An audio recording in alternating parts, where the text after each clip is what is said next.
Hi, my name is Hannah Kakara Anderson. Hi, I'm Ben Kinnear. And this is Justin Bullock. And together, we are the Backstory Podcast. In health professions education, there's always more to the story. It's just how far back you are willing to go. We are a medical education podcast that explores literature in health professions education. We'll provide you with cutting-edge scholarship and cozy conversations with the authors. You'll hear the three of us stumble through the literature, and then we'll bring on the authors to the podcast for their side of the story.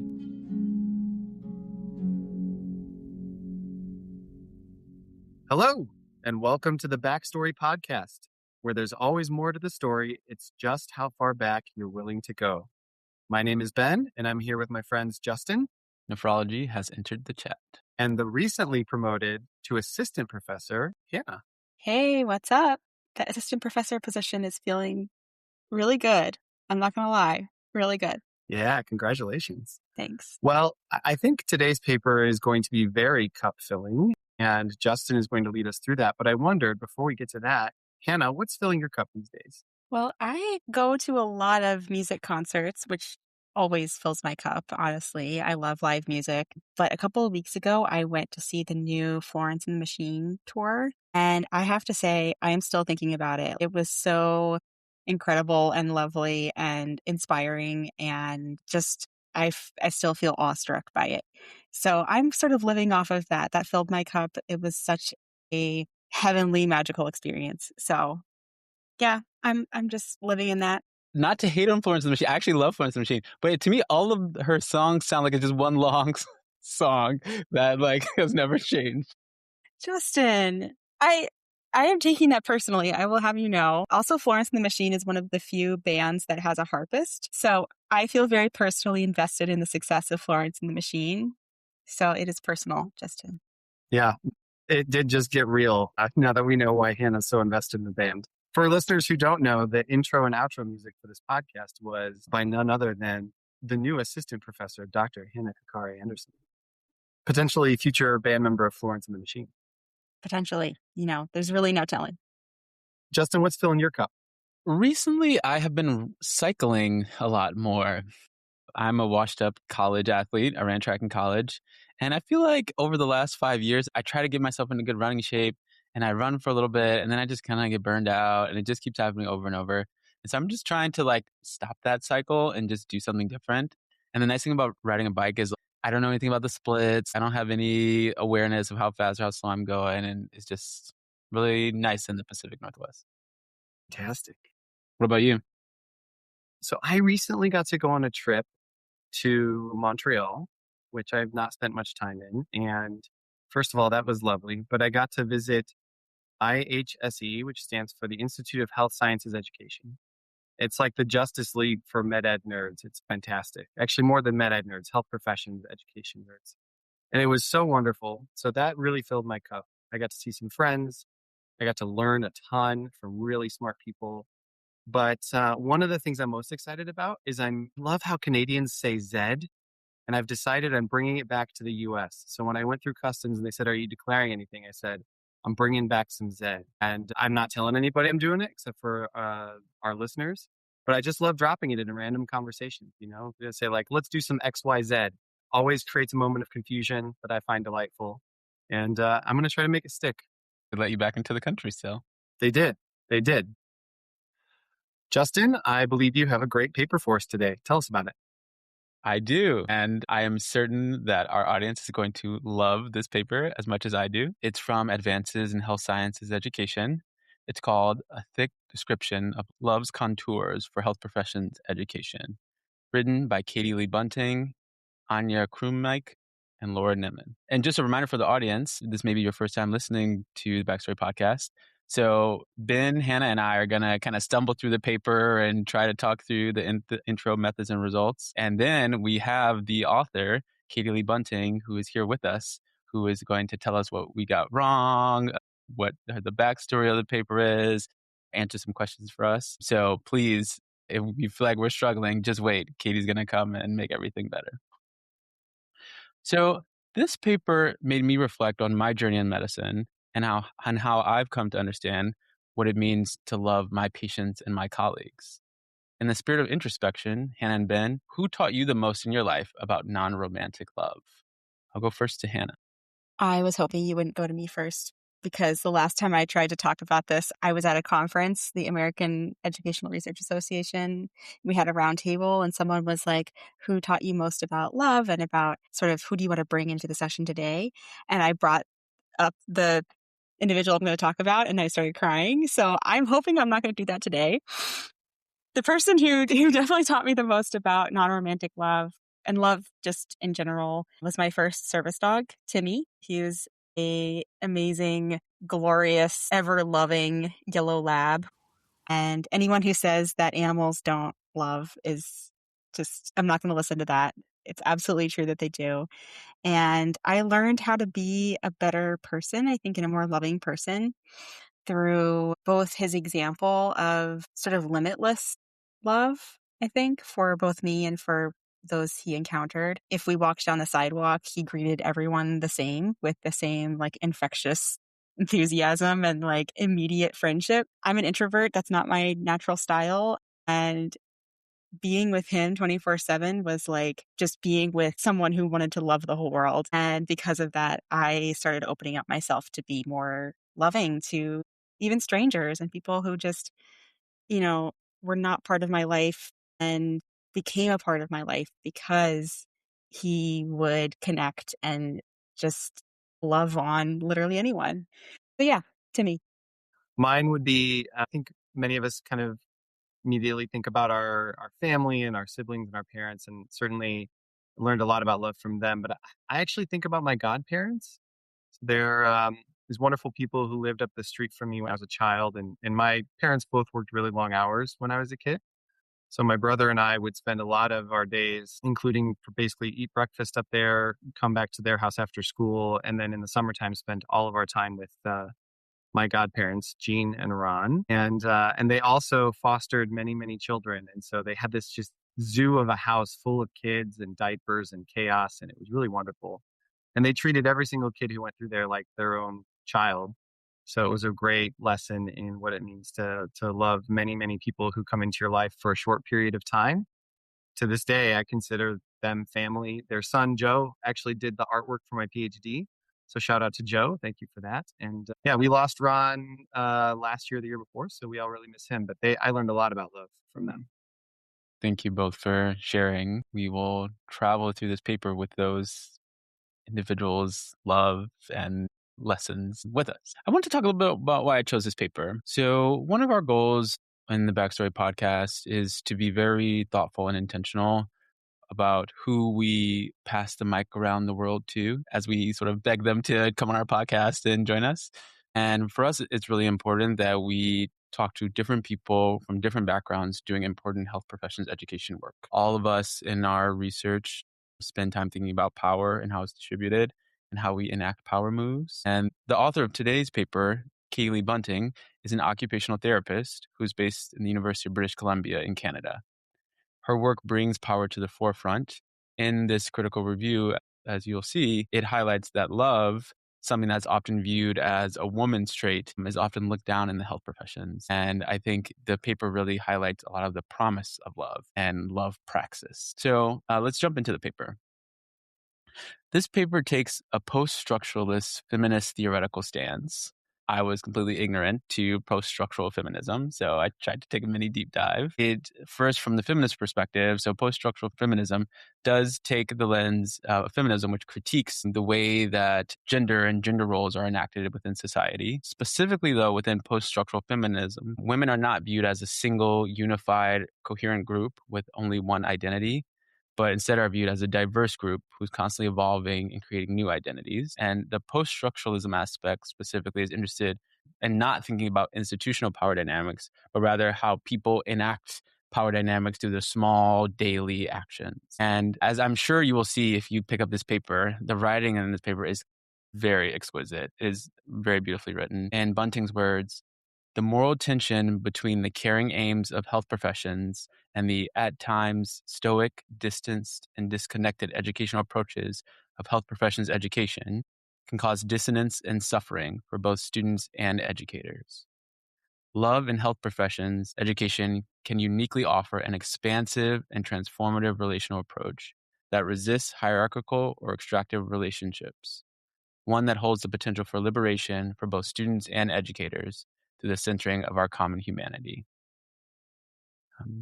The authors bring this post-structural feminist perspective to ask, what is love and what is love's promise? They aim to describe the complex contours of love, to provide a foundation for others to engage with love as a construct, and to challenge the status quo within health professions education. Hannah, what do you think about the setup for the study? I'm absolutely intrigued. Writing this introduction must have been incredibly difficult because writing about expansive ideas like love and liberation, it's like they're so expansive that I'm sure it can feel, it's tempting to like withdraw from the conversation because it's like so big. But leaning in is the only way that we can gain understanding. And so this introduction, I felt, invites the readers into the expanse and doesn't try to shy away from the complexity or the bigness of the topic. And yeah, I'm struck by the beauty of the writing and just impressed because it must have been really hard to write this. It's beautiful. Agreed. And as we think about the methods in this study, they used critical review. Ben, I think you're the only one of the three of us who've done one before. So I'm wondering if you could give us some sort of high-level tips and tell us what you do in a critical review. I have done one as part of my PhD work, so I would consider myself a methodological expert. Not at all. But I will say, to do a critical review, you have to have a lot of clarity in writing and an explanation of your choices that you make and the decisions that underpin them. And to the comments that both of you have already made, the authors do an amazing job of this. So a critical review is not a systematic review. I think many people in health professions who are familiar with knowledge synthesis pieces in the clinical world, those are often some sort of systematic review. A critical review is not that. Critical reviews are very helpful in getting unstuck and finding new ways of thinking about a problem or a concept, finding new ways of viewing something, and they are highly guided by the researcher's choices. And so they are very interpretivist in nature. One might imagine that provides a research team with a lot of freedoms, which is true, but it also asks for a lot of clarity in the methods sections and a lot of reflexivity, which you can tell that the authors in this piece were very, very thoughtful about. And so rather than trying to walk through the deep waters of critical reviews that I might not have the methodological chops for, I do want to offer two resources to listeners. One is a pair of papers from 2023 by Renata Kalki, which is the place where I go every time to get a start on critical reviews and understanding them and the choices that are made there and the steps involved. And I just want to quote some of her and her co-authors' words about critical reviews.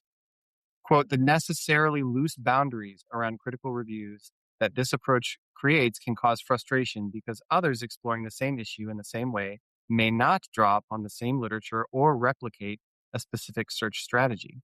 More than a necessary evil, this is a strength of critical reviews because the review team and their unique interpretations and decisions are considered valuable components of the research process."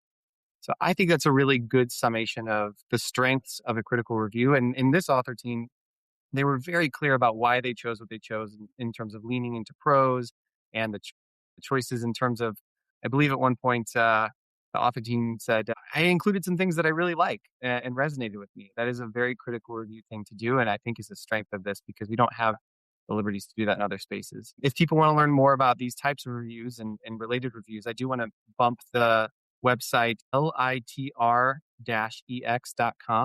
It's a great resource for health profession scholars who want to know more about narrative reviews, including critical reviews, and which type might suit them the best. Yeah, so building on that, in this paper, the authors highlight the fact that love is an embodied experience. And they say that they were guided by an embodied flow of affect over objectivity and chose texts that affected Lee Bunting. And they summarized 12 texts from the 1970s to the 2020s from a variety of disciplines, from Buddhism, Western philosophy, history, critical pedagogy, amongst others. I refer you to the table in the paper to see the specific texts. And the authors use hermeneutic phenomenology to synthesize findings from the texts. So, what did they find? The author's thick description of love was shaped around 5 contours. 1, love is transcendent. 2, the tangibilities of love. 3, groundwork for a love practice. 4, a love practice. And 5, love's promise. So I'm going to try to very briefly summarize them using the author's words. So love is transcendent. This means that every human is worthy of love and that we all experience a profound yearning to love and be loved. The more love you give away, the more love you will have. Love is often described as a light.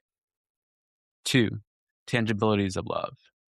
Take that light and shine it through a prism, and you see the different aspects of love, including compassion, care, communication, commitment, and truth. 3, groundwork for a love practice. To love, we must make loving a practice. Love may awaken us to pain, suffering, and difficulty that we have not previously noticed. 4, a love practice. Before we engage in a love practice, we must engage in unselfing, which is moving past self-centeredness. Unselfing is also required for self-love. And 5, love's promise. We return to love's light, which pushes out the fear and domination of ego, social roles, identities, and expectations, and it reveals our authentic selves. As Bell Hooks said, loving practice is not aimed at simply giving an individual greater life satisfaction. It is extolled as a primary way we end domination and oppression. So I decided to end here and mostly have the talk about the discussion collectively. Before we bring on Katie Lee Bunting, I would love to hear your hot takes. Ben, what's yours? I don't know that this is a hot take, but I'll just say this really was a fun paper to read. I highly recommend people grab a glass of wine and take their time with it because it like lifts your spirit. And it felt like an antidote to the pool of cynicism that I swim in every day in the health professions.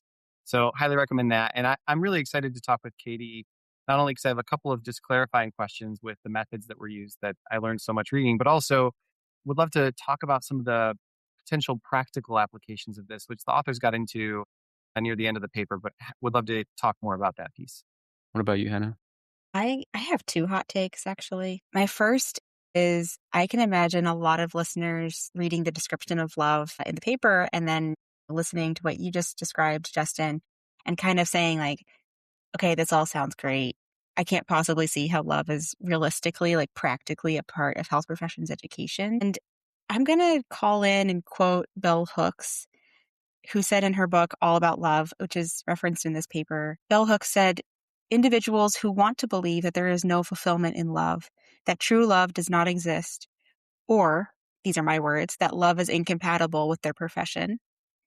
Individuals cling to these assumptions because this despair is actually easier to face than the reality that love is a real fact of life, but is absent from their lives, or absent from their profession, in my words. My second hot take, which some listeners already know, I have a soapbox about the use of phenomenology in health professions, and specifically that a lot of people will use the methodology, but don't really, in their papers at least, express some of the embodied, rich, deep, human-centered practice that phenomenology requires. And so my hot take is that this paper is an excellent example of kind of the vulnerable practice of doing some phenomenology, and more researchers who want to do phenomenology should read this example. My hot take is this: as I was reading this paper, it really had a lot of, I guess, embodied experience around the groundwork for love practice and sort of how loving opens us up to hurting. That's something that like we don't really talk I didn't talk very much about in my training at all. And specifically, this paper reminded me of a patient of mine who was on dialysis, who was like the life of the dialysis unit, like was always talking to everyone. You go talk to her, you're like, I only have 10 minutes, but then you talk for 30 minutes but you're just actually enjoying it the entire time. And once I told her my nieces were coming to visit me and she was like, oh, you have to go clamming. They're like razor clams in this beach in Seattle. And you have to get this tool and then you'll go. And I was like, okay, I promise I'll go. And I didn't go with my nieces that time. And the next time I saw her, I said, I promise I'm going to go next time they're here. And then she died. And I felt this obviously I felt the sadness of just this also because there was this promise that I had that was unfulfilled. She was someone who was younger and her death was surprising to me. And that was just really hard. And I think like myself and definitely myself, and I'm sure other people, like sometimes we put this like professional distance so that we don't feel the love because we don't want to feel hurt when people die. In dialysis, the numbers like 20% of folks who are on dialysis die each year. And it's very easy to sort of just keep this distance. But I also feel that my life was enriched by feeling these feelings of love to this person. And so I guess that point really just got me reflecting a lot in my own experience and how I wish it was something that we talked more about. We are incredibly excited for the second half where you'll hear from Katie Lee Bunting herself. And I will pass over to Hannah. All right. We are so lucky to be joined by Katie Lee Bunting, who is an associate professor of teaching at the University of British Columbia. Welcome to the Backstory Podcast, Katie. Thank you for joining us. Thank you so much. I'm delighted to be here. I'm going to start with the question that Justin posed to both Ben and I earlier, which is, who taught you the most about non-romantic love? Yeah, I was thinking about that when you all were talking, and I feel like it's this constellation, this like weaving together of different like people and places and beings that have taught me about love. I mean, not to be super cliched, but I suppose it's a cliche for a reason. I'm a parent to two kids. I have a 12-year-old and a soon-to-be 13-year-old and a soon-to-be 10-year-old. And for sure, becoming a parent was deeply transformative for me and still is every single day. And doing this research has really made me that much more intentional about how I love my children and what that actually means, as opposed to just something that you say. But yeah, so my kids, I guess, even though whatever, a bit of an eye roll, but it's true. There's a reason why it's true, right? Yeah. So we would love to hear your backstory for this paper. First of all, what got you interested in this work? And can you take us on the journey of how you wrote it? Yeah. So I wrote this paper as part of my doctoral work with Maastricht University at the School of Health Professions Education with my supervisors, Krumeich and Nimmon, who were co-authors on the paper. And I got curious about love in looking back on through lines in my life. I have always been interested in relationality. My undergrad was in plant ecology, and an ecological perspective is really looking about how, organisms interact in ecosystems. And then I brought that into my occupational therapy degree and work. And so all that to say, I worked all over the place as an OT, but when I went into education 12 years ago, I more recently worked in child and youth mental health. And that was very much, relational, trauma-informed, really being mindful of how we were fostering relationships with kids and youth who'd experienced a, diversity of complex traumas. And then when I went into teaching, I just sort of felt the weight of academia on me. And I could say, I think I am a recovered perfectionist. I'm 47. So it's like, I think I'm mostly recovered. But like when I started teaching that, like I was just like, what do people expect of me? What am I supposed to do? Looking around, okay, what are other people doing? And so I just sort of really tried to strive to be what I thought was a good educator. And that was maintaining somewhat of a relational distance from students. It was trying to embody this vibe that I know this content and I'm a content expert and I have all the answers, and like carrying that weight on my shoulders and like quieting this feeling that like that wasn't the best way to teach and it wasn't good for me or for students, both in terms of teaching and learning as well as just like well-being. So then fast forwarding to the pandemic and when we all had to quote unquote pivot to teach online, and as part of a practice, I write students a letter at the end of the course as a relational way to connect with them and to celebrate what they've accomplished in the course and to share with them how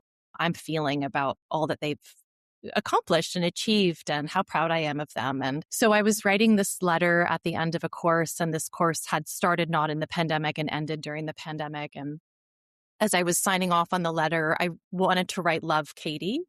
And I was at home as we all were. And I just felt this like weight of like, I just felt like eyes looking over me, like, you can't write that. That's inappropriate. It's not professional. Students are going to get weird ideas or whatever. Right. And then I was like, I just felt frustrated by that. And I because I was feeling deep love for these students. Like I knew students who were taking care of sick loved ones at home. I knew students who were working on the front lines. I knew students who were working service jobs during all of this, students who were parenting young kids at home while still doing a full-time program. In many ways, I became much more intimate with student lives and theirs with mine because we were connecting online. So instead I wrote with love because I thought, well, that one word maybe gives me some coverage, like, but it made me curious and then actually kind of like angry that that wasn't as actively interrogated or policed, the fact that we can't say love, or there's this this sort of tacit knowing. Whereas I don't feel like we equally police very sort of everyday status quo practices in teaching and learning that actually, we know cause harm. You know what I mean? So, and I don't use harm lightly. So that was the background. It sparked that curiosity. And so I started reading about it more. And then I decided I wanted to do my PhD.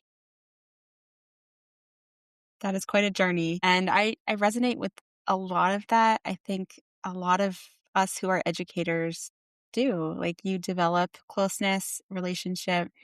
All teaching and learning is relational. It's all social. And you're absolutely right. The practices that we know are harmful are often not as surveilled as these relational aspects. And so there's boundaries, which is all part of love too, which you talk about in the paper. So thanks for sharing that backstory with us. It's fascinating.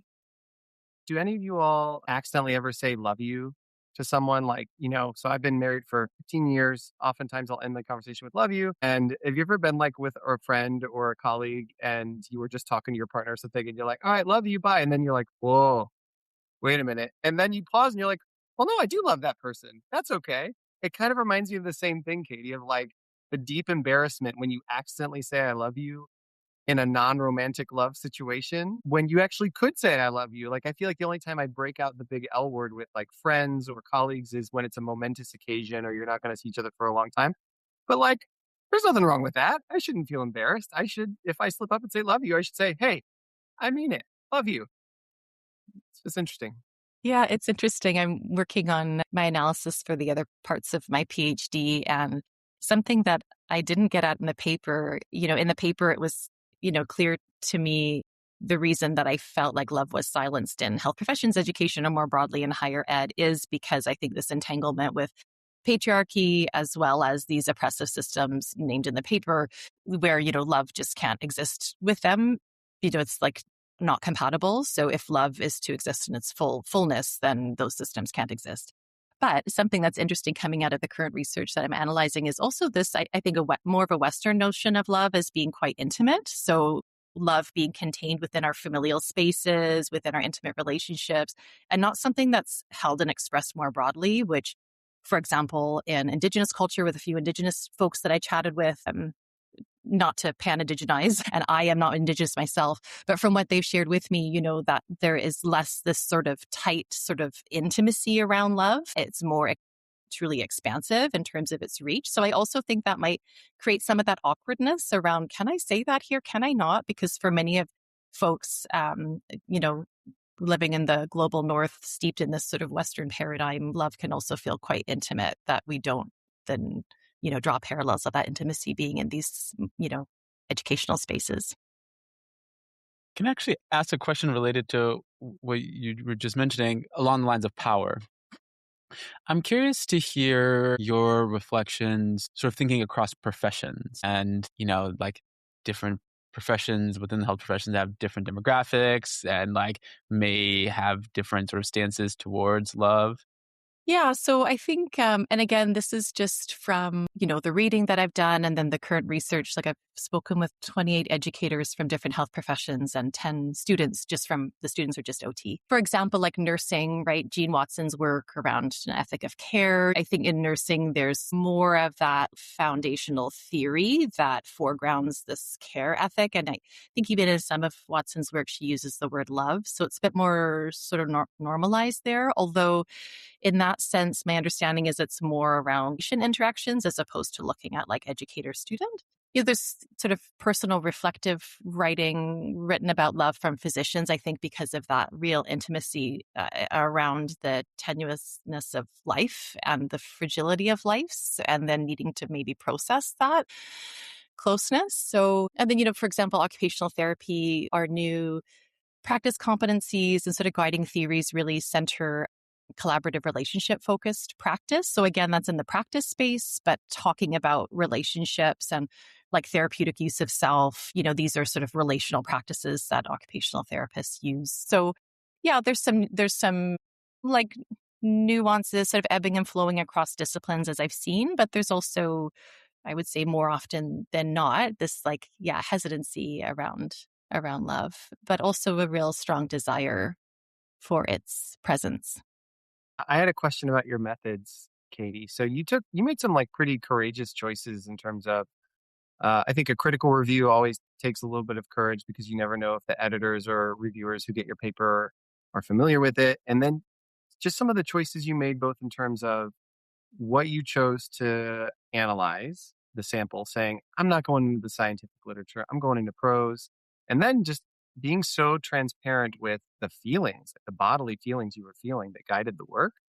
As you were doing this, did you run into any like headwinds or pushback from reviewers or editors who were not used to or comfortable with that? And how did you navigate that? We navigated it by strongly citing our decisions and being very transparent around everything and having that transparency anchored in the literature. I mean, all of us have had experiences being reviewed. They're not often like real good times, but, I did have some folks who sort of said in so many words that they wanted more of a systematic review or like somehow like sort of saying that would be better, but also they weren't really able to say what we did was wrong because it wasn't wrong. And we had strongly supported it.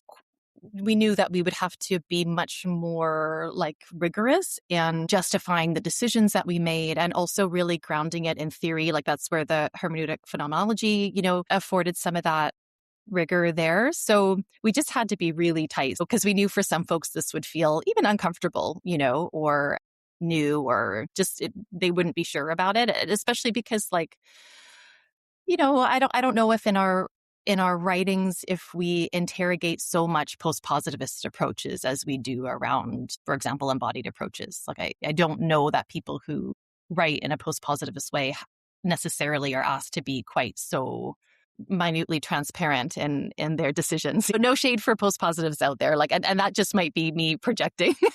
It's probably true. Well, I'll just say it came through in the writing. You all were extremely clear and well-cited. Like I could tell you put a lot of thought into it, and it really shone through in the final paper.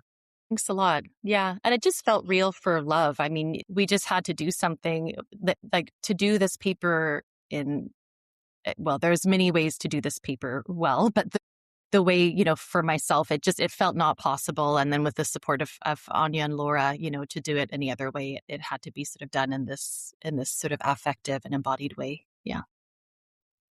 My question that I had, I'm very curious about the embodied experience of writing this paper, what it felt like for you as an author, as a researcher, as a person. It's weird we don't talk a lot about embodiment in healthcare because it's all about bodies. But I really wanted to know what were some of your more like visceral embodied experiences that you had while writing this paper. And what was that like for you as a researcher, as a person, as a writer? Yeah, like I said, it felt like there really couldn't be any other way. And I was really grateful that there were other folks who have done this work before us so that we could stand on their shoulders, so to speak, cite their work, be able to build on that. The way that we went about this research, our hope was that we went about it in a very human way, meaning that we didn't try to compartmentalize ourselves in the review work and the writing. That being said, I think to get the paper published, there were some shifts I had to make to how I write, which is okay. That's all part of it. And it's all important learning. I don't have my quote unquote home office anymore because my kid lives in that room now. But at that time I did have a space and really the entire floor was covered in papers and I couldn't not step on them and I was just totally immersed in it. So for my research now, I'm drawing on post-qualitative work and there's a quote by Maggie McClure, who's a post-qualitative scholar out of the UK. And she talks about like being in the midst of the data. So I really felt that, I really had to be in the midst of it all, let it kind of be in me and through me and be a bit unabashed in that, which hermeneutics and embodiment really gave me the language and the framework to do that, as well as the intuitive approach. So yeah, really being in the midst of it, which I'm still trying to bring into the research. All right. Should we go to the rapid fire section? They're not that rapid, but so as I was reading this paper, there is a section where I believe you wrote, Katie, one of your questions is, what is love? And immediately in my head, that song, What is Love? Baby, Don't Hurt Me. Don't Hurt Me No More came on, and I just couldn't help but picture the Saturday Night Live skit. So I was curious, do you have a favorite song with the word love in it? And is it that song? Well, this is the thing too, right? And it just goes to, again, it makes it so curious why love is so absent in health professions education, because it's freaking everywhere. All our songs, you don't know how many people I've had who've sent me like fun email titles of like, well, I think even one of your titles said Love Actually, and other, like, so it's, everywhere. I can't off the top of my head think of one that has love in it.